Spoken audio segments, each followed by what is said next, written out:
नमस्कार, आप देख रहे हैं सिटी पोस्ट लाइव। मैं हूं रिया रजक। भाजपा माले के राष्ट्रीय महासचिव दीपांकर भट्टाचार्य ने सीट शेयरिंग पर कहा कि 2020 में 12 जिलों में लड़े थे और अब 24 जिलों की 40 सीटों पर तैयारी है। उन्होंने नीतीश सरकार पर गरीबी और बेरोजगारी बढ़ाने का आरोप लगाया है और कहा है कि इंडिया गठबंधन जल्द घोषणा पत्र जारी करेगा। और क्या कुछ कहते हुए नजर आ रहे हैं महासचिव दीपांकर भट्टाचार्य, आप सुने उन्हें। तो 20 साल से हैं और 20 साल से उन्होंने इतनी गरीबी पैदा की, इतनी बेरोजगारी पैदा की कि लोगों को आत्महत्या करने के लिए मजबूर होना पड़ा। इसीलिए नीतीश जी को तो सबसे पहले माफी मांगना चाहिए, अपनी जो विफलता है उसको कबूल कर लेना चाहिए। और इसीलिए जो आज कह रहे हैं कि हमने 20 साल में इतना विकास किया, वो तो पूरे सरासर झूठ है।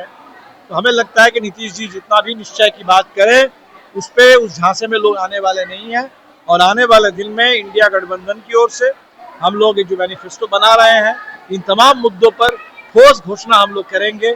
कम से कम 2500 रुपये बिहार के तमाम गरीब महिलाओं के लिए प्रति माह उनको सहायता राशि मिलेगी। जो पेंशन की बात है, वो 1500 से 2000 रुपये तक पेंशन की गारंटी होगी।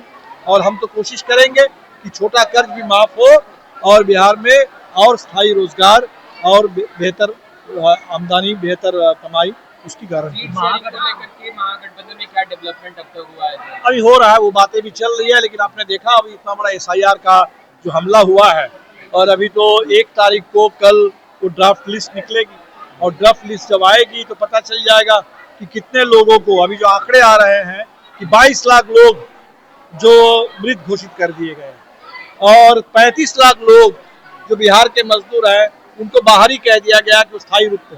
अभी यहाँ गांव में लोग बोल रहे हैं कि माइक्रो फाइनेंस के आतंक के चलते लोग डर के मारे भागे हुए फिर रहे हैं। अब उनको कह दिया कि बाहर ही है, उनका नाम वोटर लिस्ट से छांटा जा रहा है। तो अभी इस पर भी हमको लड़ना पड़ रहा है। तो हर मुद्दे पर हम लोग लड़ते हुए आगे बढ़े। सीट शेयरिंग पर अभी बात हो रही है। सीट शेयरिंग को लेकर के बात शुरू हुई है, बात आगे बढ़ेगी। सर, डी राजा CPI-ML को अगर 19 सीटें मिली तो हमें 20 मिलना चाहिए था, क्योंकि हम उनसे ज्यादा ग्राउंड जीरो पर मजबूत हैं। और इस बार बेशक इन तमाम चीजों को महागठबंधन के जो शीर्ष नेता है तेजस्वी यादव वो देखेंगे।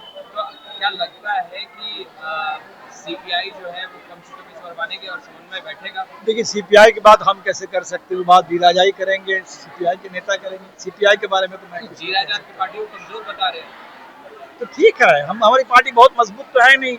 अभी 1 दर्जन ही हमारे पास MLA हैं, हम उसको बहुत मजबूत तो नहीं मानते हैं। अभी हमारी पार्टी तो बिहार में कोई निर्णायक, हमारे जिस गठबंधन में है उस गठबंधन को भी बहुमत नहीं मिला है। आपके जो पार्टी है स्ट्रैटेजी काफी बेहतर था, इस बार चाहेंगे कि अधिक सीट मिले तो? नहीं, हमने बिल्कुल कहा है कि हम चाहते हैं कि ज्यादा जिलों से हम चुनाव लड़े।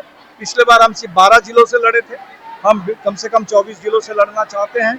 और हमें लगता है कि इससे फर्क पड़ेगा, इंडिया गठबंधन को इससे निर्णायक बहुमत मिलने में मदद मिल जाएगी और पूरे तमाम पार्टियों को भी इससे बेहतर रिजल्ट मिल जाएगा। सूची मांगा गया था तेजस्वी यादव की तरफ से, हमने सूची दे दिया, हमने तो कहा ही है आप लोगों से भी 40 सीट में हमारी तैयारी है। हम उसको लेके बातचीत करेंगे। हमने सूची बना करके दे दिया है। 40 सीटों की सूची आपने दी? हमने 40 सीटों पर तैयारी हमारी है, पहले से हमारी घोषित है, कोई नई बात है नहीं है।